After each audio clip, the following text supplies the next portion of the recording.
Classifying conflict is not a mere theoretical exercise for us at the International Committee of the Red Cross. International humanitarian law, also known as the rules of war, seeks to limit suffering during wars. However, what level and what type of violence amounts to a war, or as we say legally, an armed conflict?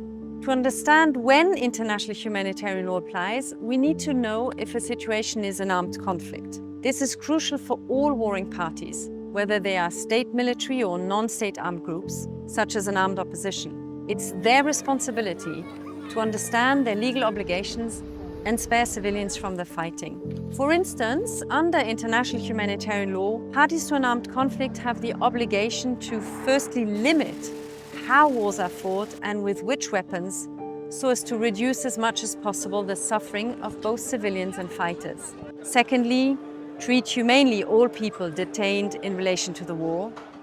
And thirdly, allow and facilitate rapid and unimpeded passage of humanitarian relief for civilians in need. How is armed conflict defined in international humanitarian law? There are only two types of armed conflicts: international and non-international. An international armed conflict involves two or more states.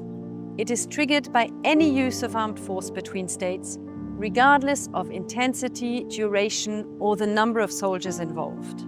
Non-international armed conflicts, also commonly referred to as civil wars, are conflicts between government armed forces and non-state armed groups, or solely between armed groups.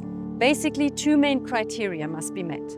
First, the warring parties must be organized, which depends on factors like having a command structure. Second, the violence must be sufficiently intense.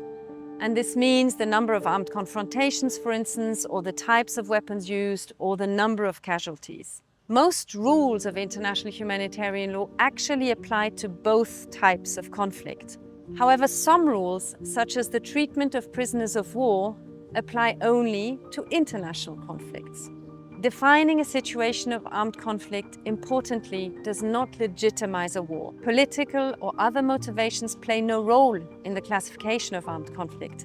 It simply serves the humanitarian objective to limit suffering.